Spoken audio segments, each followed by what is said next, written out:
There you go. Can you? Okay. Oh, yes. All right. So you are founder and CEO of Pawsome Raw. Company started, what, it's 10 years now, 2014. Yeah, 10 years.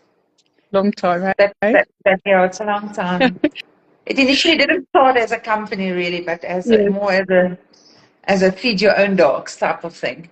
Yes, yes. It's amazing how a lot of the businesses, they start out of a need for you having to solve a problem with your own pet. And that's exactly how Pawsome Raw started as well with your Yes, girl, with yes, my Keerah. Keerah, yes.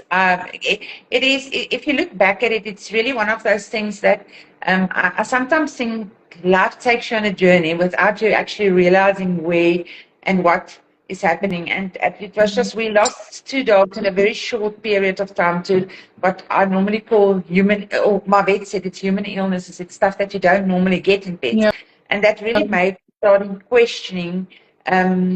Diet and why do they get these things, and just taking it back to human issues that we get and thinking, but if I look at Keerah, which was my Boerboel girl at that stage, if I look at her and the amount of vet visits every 10 days, cortisone shots, antibiotics, I started thinking, I've dealt with a child that has had bad eczema and skin issues. Why am I not dealing with my dog? And the way you deal with a child with bad skin issues, it's diet, and you look at those things. But when it comes to our pets, we actually don't do that. So from that point of view, it's really something that made me start thinking about what do we feed our pets. And what we need to understand, in 2014, it was end of 2013, 2014, there was not a lot of information available. So it was quite tricky and challenging to really look into diet, because the information that was available is either prescribed by one of the big pet food companies, subscribing prescription diets and things like that. So from that point of view, it was hard, but I was very determined to heal my dog and not lose another dog at a young age due to human illnesses, and that is definitely food related. Yeah, it's interesting when you say this human related, because my raw journeys also started because of my health. And when I had a diagnosis, and then the penny dropped, and one day my husband and I, we just looked at each other and said, well, if we have to improve our diet for our health, doesn't the same apply to our dogs? And that's when the penny dropped for me, and I started researching about raw, and obviously I come across you guys as well. So that link, it's so true. It's like, why would we look after our own health and we don't make that automatic connection with our dog's health? Yeah, no, totally. And I think over the 10 years, I can see the trend is definitely that people are starting to think about, I mean, I don't know. I feel that I grew up as vets, and people say, oh no, they never feed an animal or your pets human food. You're not allowed to feed table scraps and things like that. It's extremely unhealthy for them, and so on and so forth. So, I mean, I almost want to say we've been brainwashed into thinking that feeding natural and fresh is bad. And I want to say, not just raw, even cooked from the table, I think is better than feeding highly processed stuff. So yeah, it really is in the last 10 years, I found a lot more people starting to think about what they feed their dogs. And then obviously you've got so much more exposure in terms of social media and what is available on the net to make people think about what they do. Yeah. So we do. I mean, I know when I started, there was this, I was scared. Oh, my dog's going to die if I don't do it right.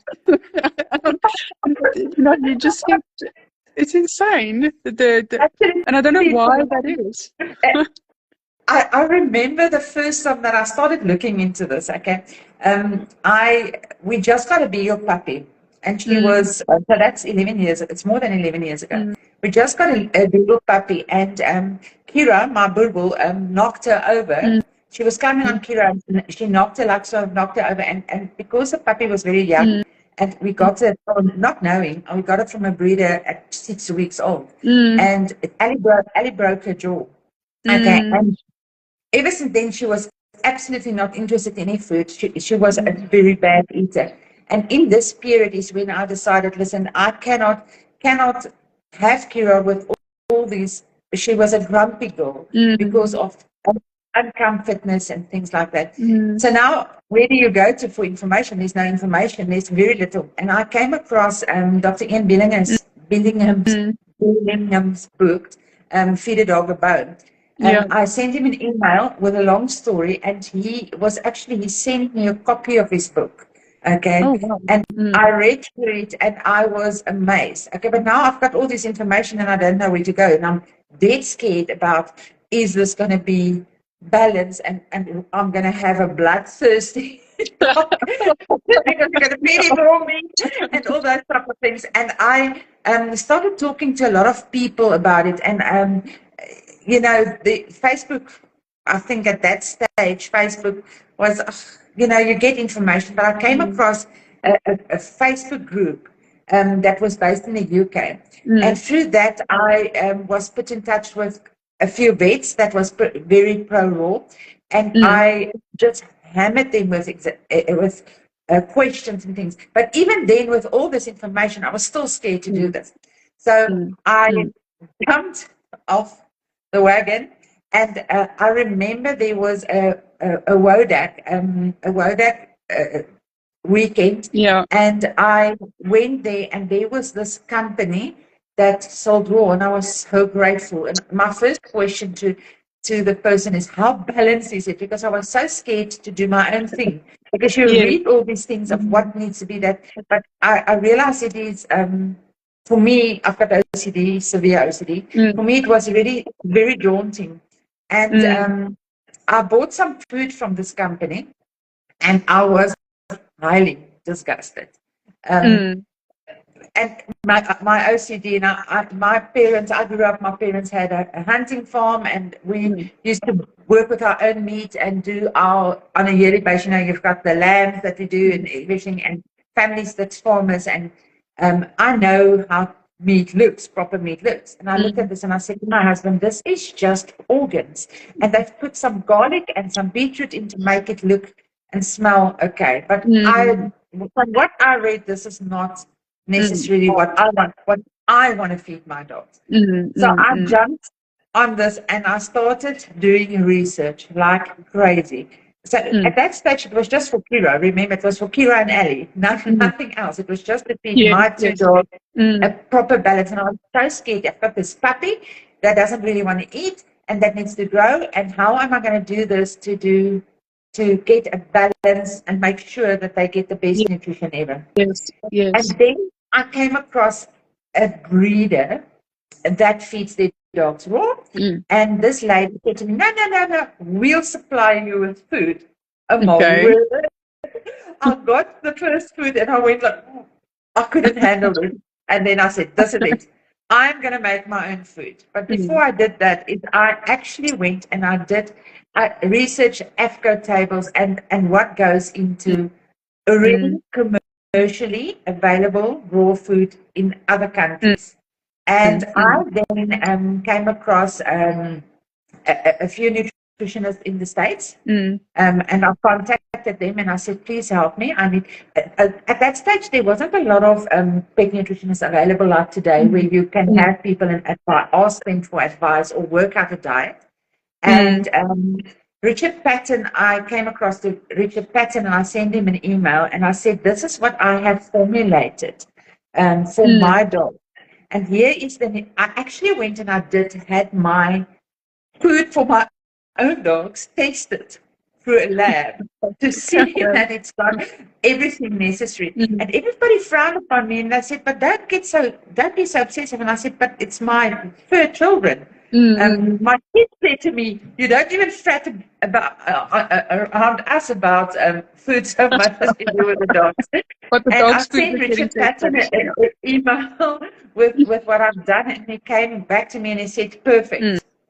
And if you need help, I can help you, etc., etc. And then he referred me to another company in South Africa, And I bought some food from them, but I wasn't happy. Nothing available on the market was good enough for my kids. I'm sorry.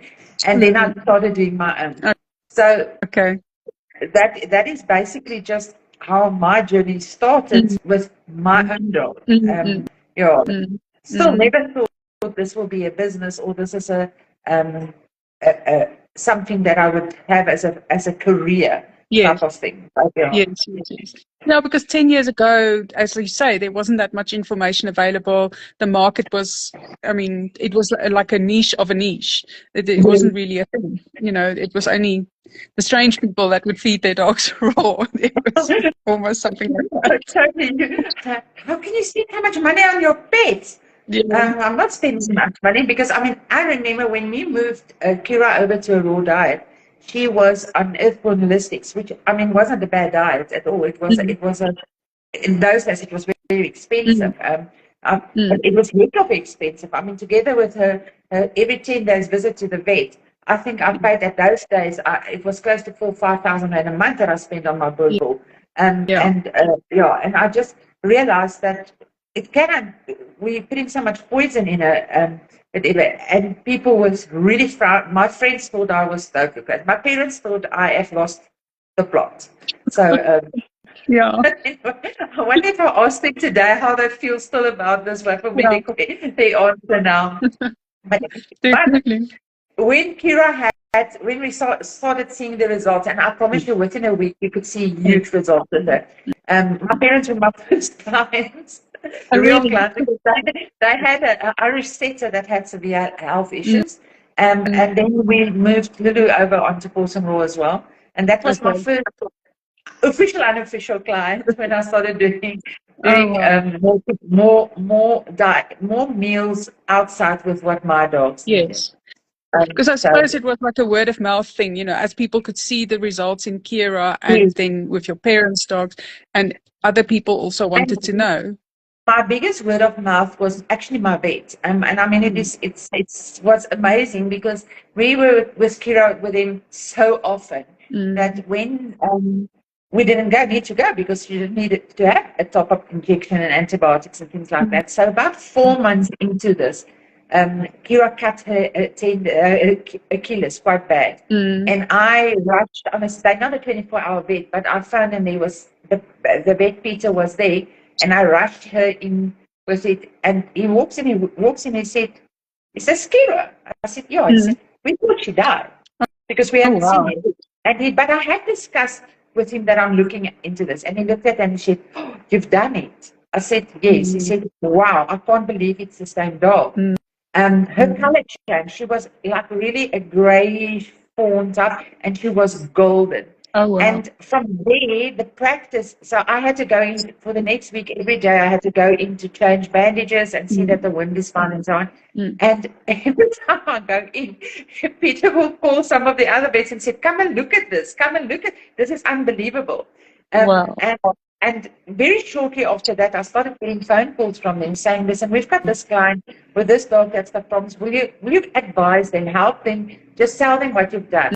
And that's basically how this Pawsome Raw or my passions got kicked off even more because I would say to people, "This is what you need. This is what I'm doing. This is what you need to do." And I extracted stuff from Ian's book, and there's quite a few other books that Lou Olson. I got quite a lot of books in my research journey, and I took some information there, and I said to people, and basically everybody said, "No, don't you want to help us? We'll pay you, do it for us." So I started off going to my organic butcher down the road, butcher and veggie corner type of thing. And I would buy some veggies and I'll buy some turkey and beef and everything there, and they will mince it together for me. And then I'll say, "Okay, we've made 200 kilograms.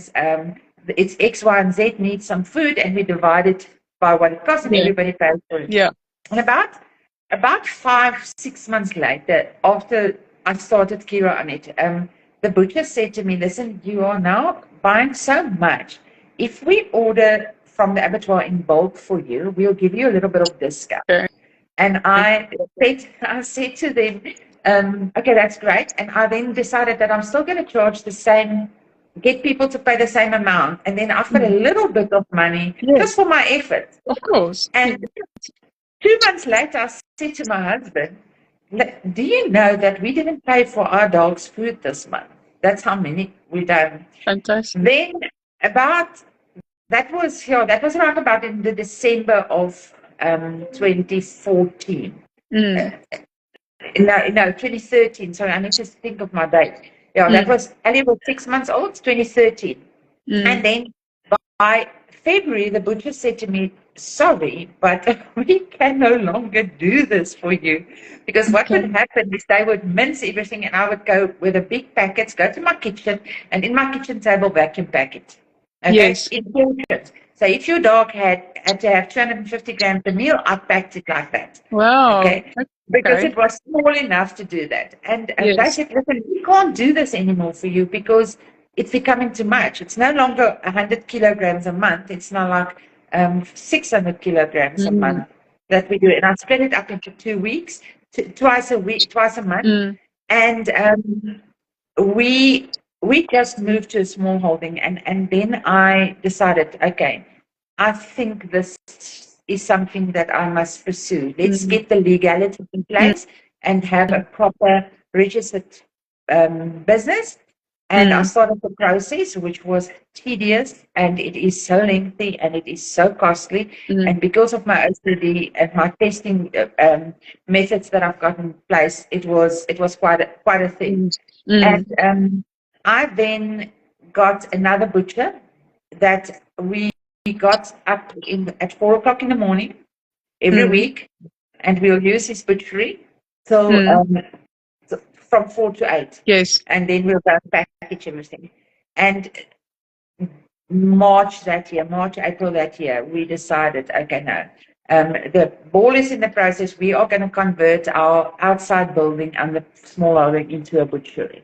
So we did this. I got a freezer container and things like that. And that's how we started. And at that stage, we were doing, say about 800 kilograms of preparations a month. Wow. For all our clients. We carried on like that for a while, growing very organically. And when we finally got our registration from DOF, those days it was called DOF, we then went, we started advertising and not just word of mouth.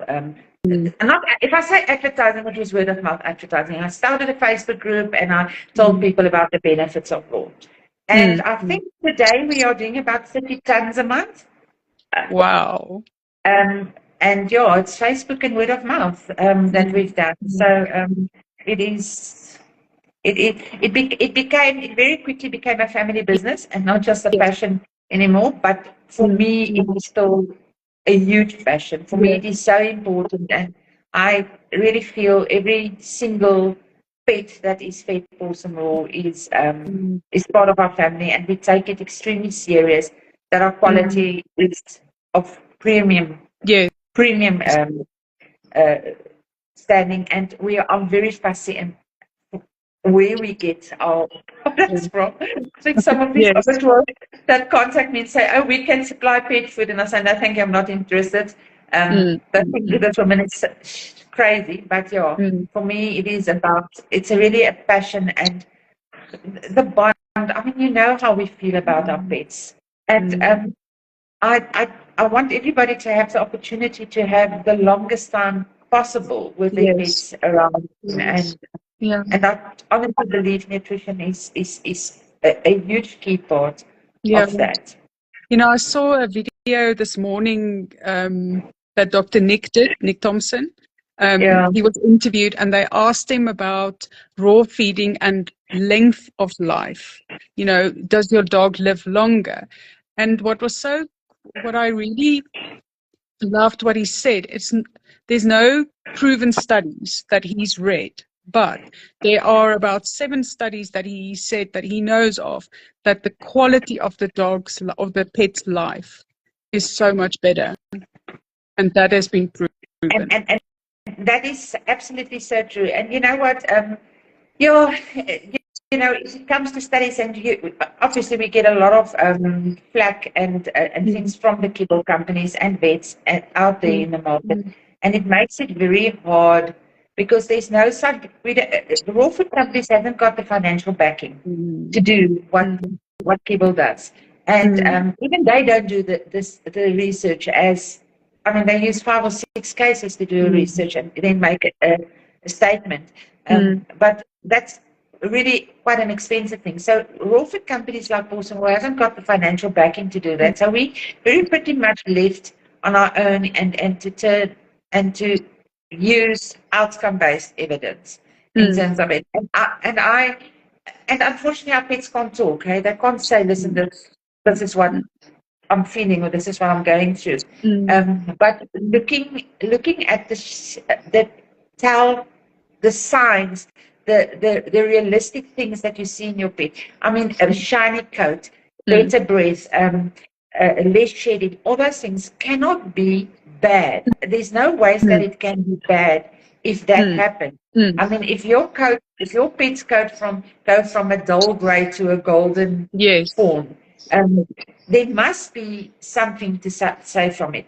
I very often use, one of my first clients that joined me they adopted a dog, and the puppy had parvo and recovered after 8 weeks of being extremely sick. Recovered.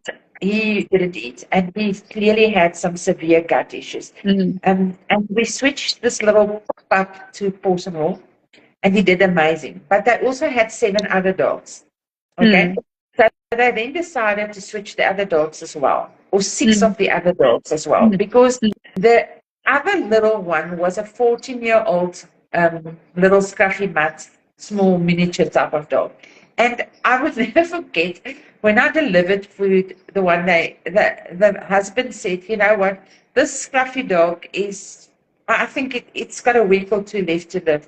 So we're going to feed him some Pawsome Raw just to make his last days happy. He was blind and deaf and everything. And 2 years later, the husband said to me, listen, we only wanted to make his last 2 weeks great, but he's got a new zest in life.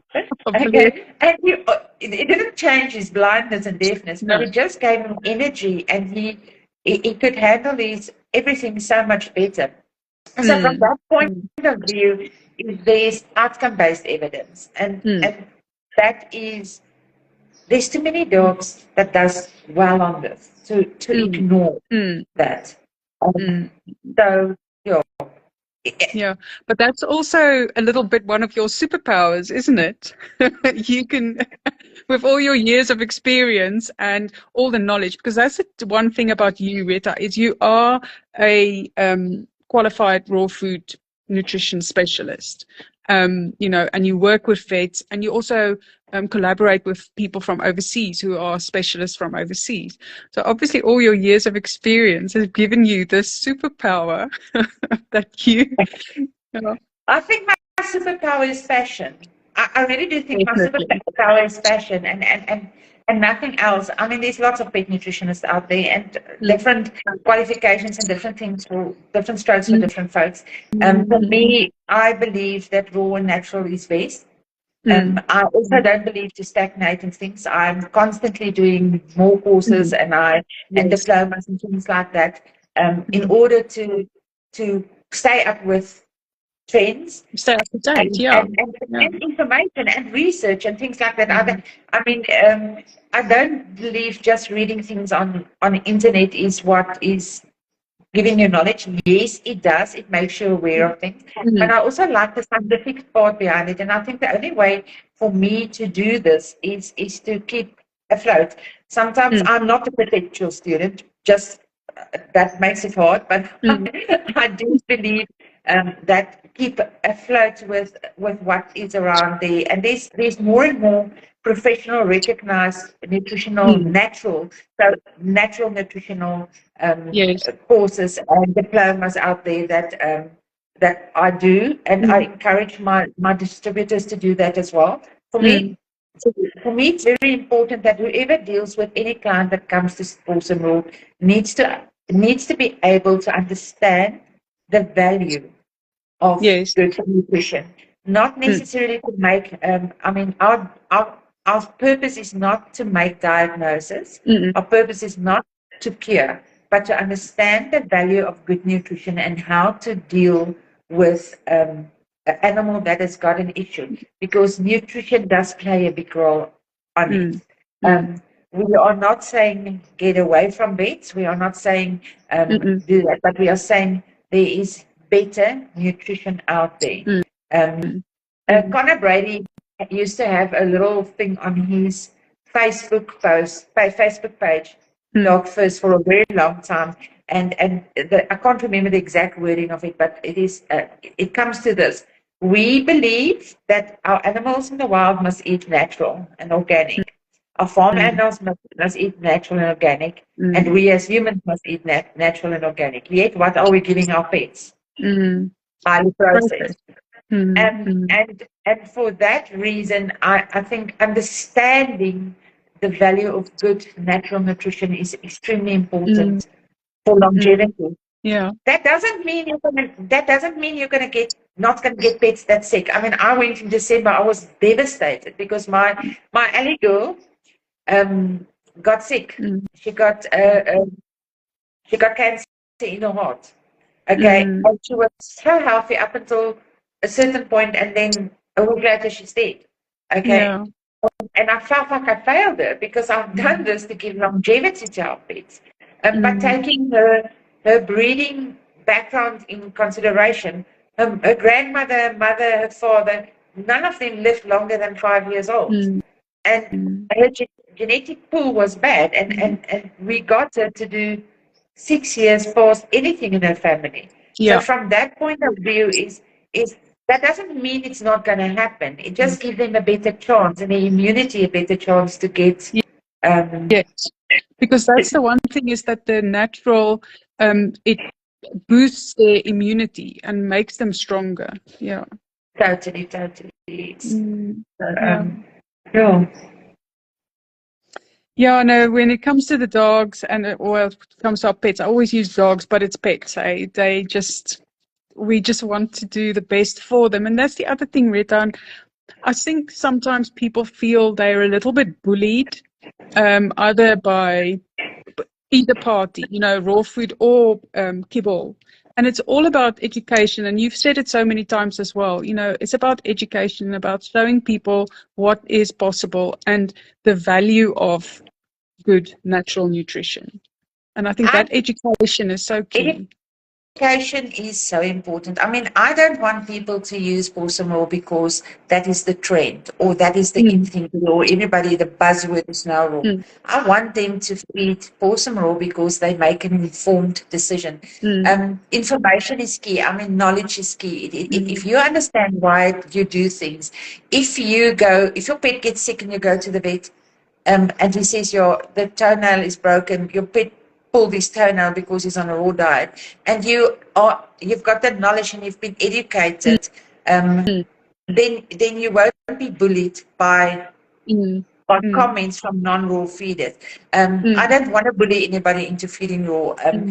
Sometimes it's hard. Sometimes I want to say, "Oh, you stupid that you can't see the benefits of it." But that's not the point of it. The point of feeding raw and what we do from a Pawsome Raw, and that's our business model as well. And that's why we are not normally in pet stores. There's certain remote areas that we do have pet stores that we work with, but for us it is really important that we hold our clients' hands and guide them until they're comfortable and they understand what it is about and what is the pitfalls and the things you need to look about. And it is education all the time. And I mean, that counts for me as well. I also need to be educated on a constant basis in terms of things that is important. Yeah. Okay. And with obviously through your time you've seen people attempting raw on themselves. What are some of the common mistakes that you see that people make? Such a difficult one to say because I always say, like I said, I'm OCD. I'm actually not OCD, I'm CDO. And I test everything. So every recipe that we've got has been tested because we live and we do organic and natural, and that means that certain of our ingredients is not always available. So there need to be a substitute. So we have got substitute recipes for certain things. Say, for instance, I'm trying to think, you can't find turkey. I have got a different ingredient that I can place with it. If bird flu is around and I can't find chicken, we are totally screwed. We're totally stuck.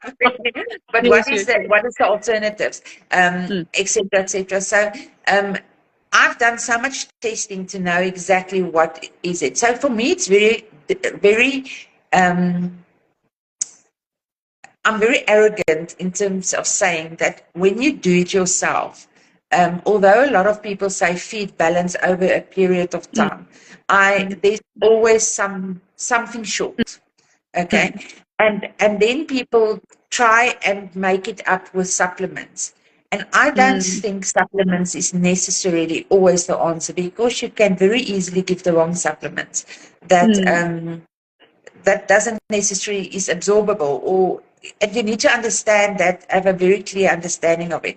So when feeding, I'm not encouraging not to venture out a little bit more of it, but I do think is that a lot of people say, oh, I feed raw and I do it myself, and they feed chicken heads and organs. Is to make sure when you feed it yourself to have the correct balance in order to give the best possible nutritional benefits. And that vets do not turn around and say raw is unbalanced, because that's what vet says. It's unbalanced because they see the bad stuff from people that eat raw wrong. They don't see the good stuff. It's getting more, and they are getting more involved with that. But notoriously and historically, vets see the bad stuff. Oh, I feed raw. What do you feed? Chicken. Chicken heads, because that's cheap. So, yeah. For people wanting to do it yourself, make sure that you understand what is needed, and then make 100% sure where you source your product from, because feeding raw, in my opinion, should not be just to feed raw. It should be to cut out all the hormones, the antibiotics, all the bad stuff that we get in kibble. Who does that apply? It applies to the fact that you need to make it better. Don't just replace or substitute. Make it better. Try and make it more natural, and be aware why you are doing it. You're doing it for the better health portion of that. So fillers and things like that. So that's key. And I see Terry just asked on here, is they always wonder how much to feed, and that's dependent. Okay, so I always say feed the dog in front of you. But we have got a guideline. So I say the general rule of thumb, if your food is properly nutritionally sound and dense, 2.5% to 3%, depending on the dog's activity level. An adult dog over 1 year, 2.5% to 3% of its current ideal weight. So if you've got a dog that's ideal weight is 10 kilograms and it weighs 10 kilograms, you should feed about 250 grams a day. And normally split it into, so not 2.5% of weight twice a day. That's a daily recommendation. And but like I said, you need to feed the dog in front of you. I've got an Irish Wolfhound and she weighs 72 kilos. So if I have to feed her 2.5% of her body weight, she's ideal weight, huge girl. She would. Now my maths is really bad. But she doesn't get 2.5%. It's about 720. That's about 720 grams. Sorry, I haven't got a calculator close to. But Riley doesn't eat 2.5%, because if she eats between 450 and 500 grams a meal, so she does about a kilogram a day, which is way less. But even though she's active and she thinks she's a beagle, she basically eats. Her metabolism, because of the breed, is much lower. So, and I think that's where us as nutritional advisors from Pawsome Raw comes in, because you can get a Boerboel also don't eat 2.5%. They eat way less because their metabolisms are much slower. But Yes. for instance, a Great Dane has got a higher metabolism than an Irish Wolfhound, so they will eat more. So we've got a very good understanding of how much each dog should eat. But yeah, a general rule of thumb is that if you've got puppies, there's two thoughts when you feed puppies. It can either be 5% of, if you know the adult weight, but for me that's quite risky, because you can get a Ridgeback and you can get a Ridgeback Exactly. adult, and you don't Yeah. know exactly what the genes of the parents are like and what is going to come out. Mm. So we work on puppies. There's a gliding scale. So a puppy between 4 and 6 months will eat between 8 and 10% of actual body weight, and then it goes down from 8, 10, 10, 8, 6, 4, 6, 5, 4 till it reaches adulthood and so on. Yes. Yes. Raw is very forgiving. It is something that if you're feeding too much, and you see it, I use my eye. If you see you are feeding a little bit too much, then you can reduce, and it will adjust quickly. So if it's too little, you can quickly see. Just be aware of, look at your dog. If you see, I say to people, until you're comfortable, do a weekly check on your dog's body score and how to treat that. Yeah. And the body score is more than just the scale weight. It's also about the look of the dog, how they present. So you can see the waistline, you can see the tuck. You should be able to feel the ribs underneath the coat, that kind of thing. It is very important. I can't remember when last time. Okay, I lied.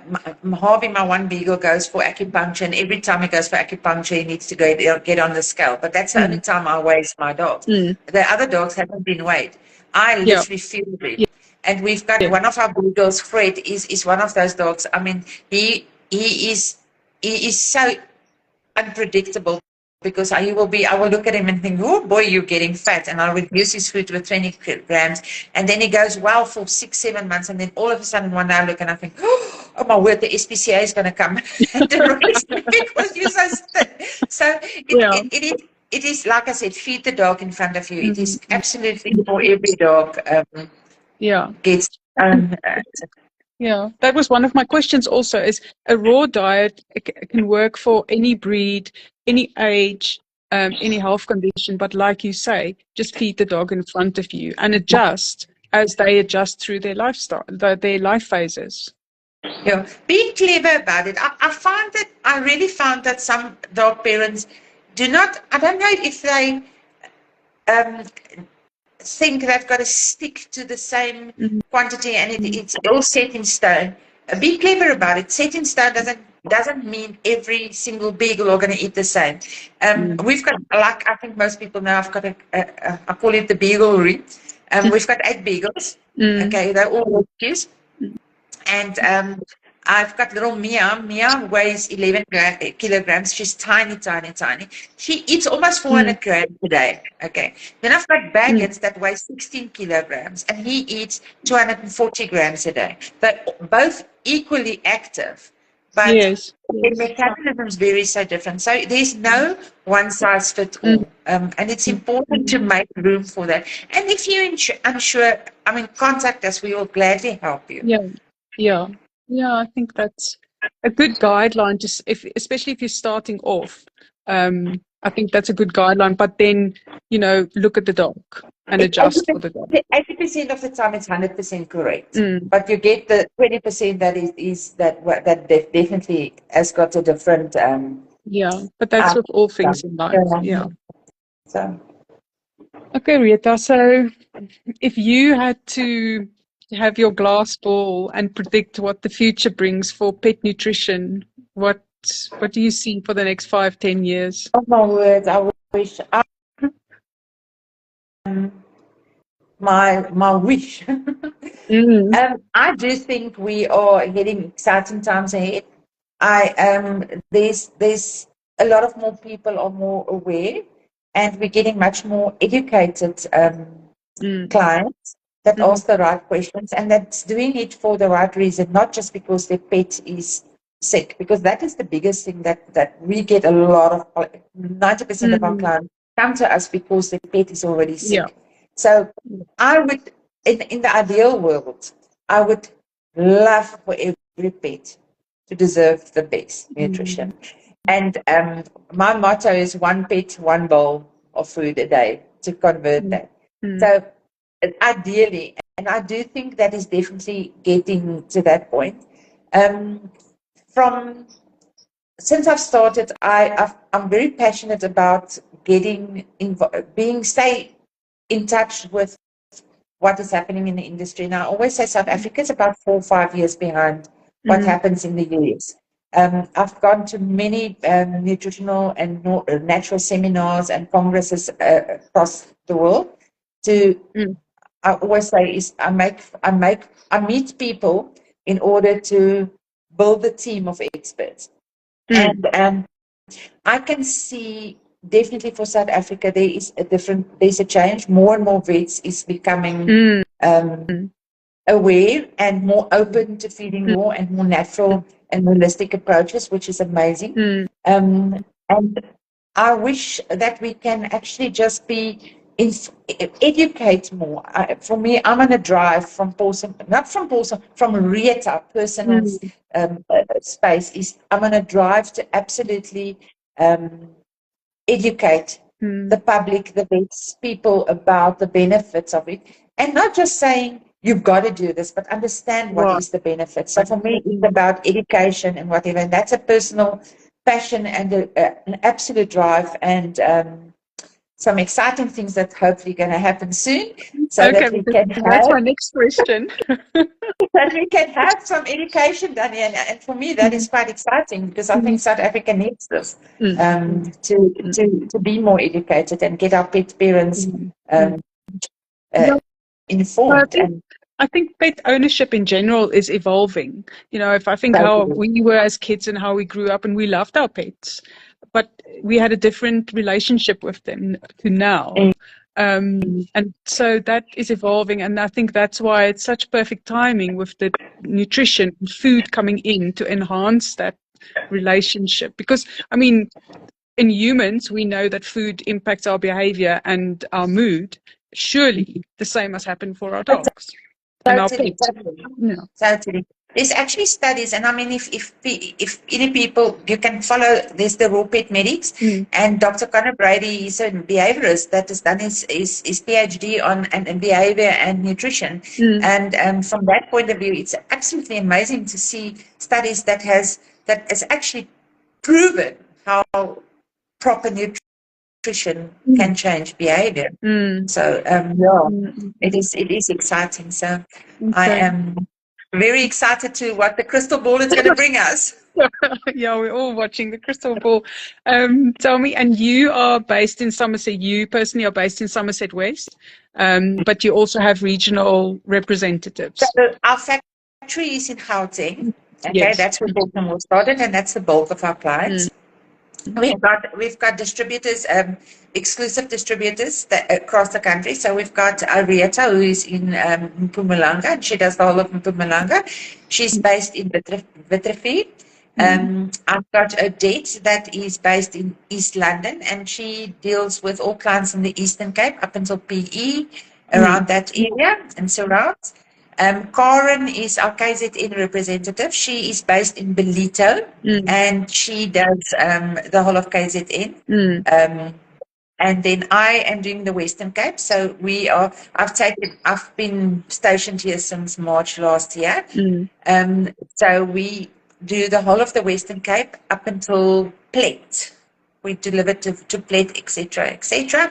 And then in Joburg, I've got Aubrey, who runs the factory and doing all the Gauteng, Pretoria, Bloemfontein, Northwest clients in terms of their needs, etc. So on. And then we've got Sue, who is based in Sandton. We got to a point where Joburg Gauteng is busy in hectic, and Sue is looking after the Sandton, the core Sandton, Bryanston area for us, because that's quite a busy highly dense pet parent hub. that is at the moment our team of distributors and individual contacts for clients to deal with. Yeah. And they can find all the contact details is on your website, pawsomeraw.com, so and they can get. And they can just, if anybody's unsure, you can just email orders at pawsomeraw.com, and Eddie, who is our amazing he is brilliant. He's brilliant. He is absolutely amazing. I must be honest, I've got amazing staff all over. There's not one staff member that is not amazing, from our delivery guys, and they everybody is important and amazing with clients, and they understand our family ethos and our culture of pet, our love for pets and animals.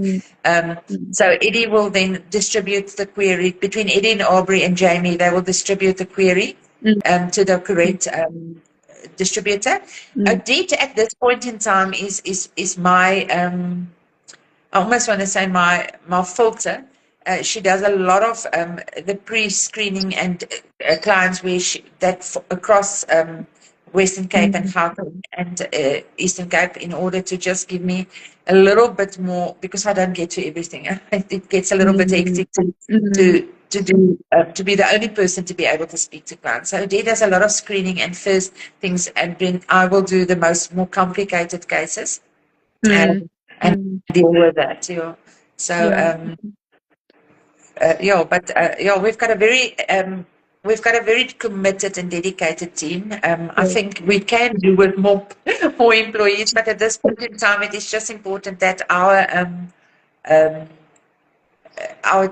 team is close and we understand that we keep the same culture within our team. So, And did I hear correct on the grapevine that you are opening a store in Somerset West? That is lucky. Yeah, I'm very excited about it.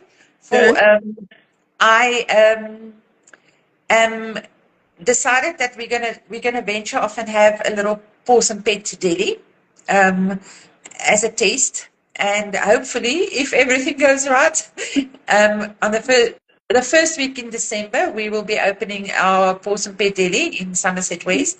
Cool. I'm quite excited about it. It is going to be an amazing new look and feel for us. And it's also a great opportunity for people to interact with the product, to interact with you, and to learn more. Totally. I'm sure there will be some education evenings booked and things like that for the future. That is the idea, and we will definitely do that. We can have a little weighing station and a weight loss, perfect weight. I don't want to call it weight loss, a perfect weight program that we can run, because I do feel there's a lot of obese pets out there, and helping them. If you help that and get perfect weight, you also really add to longevity. In terms of I think it's older, you don't want all those extra pounds. I suppose it's like us as well. But totally. I need to practice what I preach. That's the weirdest thing. It's like, I think my dogs eat better than us. So there's no baby about it. I think 99.99% of our clients will say the exact same thing as their dogs eat. I really appreciate your time, and thank you so much for having a chat with us. I'm going to download the video. I'll save it onto YouTube, so we'll share it so more people can learn about nutrition and natural nutrition, and about Pawsome Raw and the great work that you do. And thank you very much for making this. Thank you for having me. It was very nice, and I'm looking forward to do this more regularly. I think we should do some regular ones and maybe get some specific questions. If people have some specific topics they want to talk about, like diabetes or epilepsy or pancreatitis, those kind of things. I think we should definitely. That would be a really great idea, especially because, it's stuff that you need to go into the nitty-gritty of and things, and ask questions. Absolutely. All right. Well, you have a great Friday and a good weekend. Have a great weekend. Thank you. Keep well. Thank you. Bye. Bye.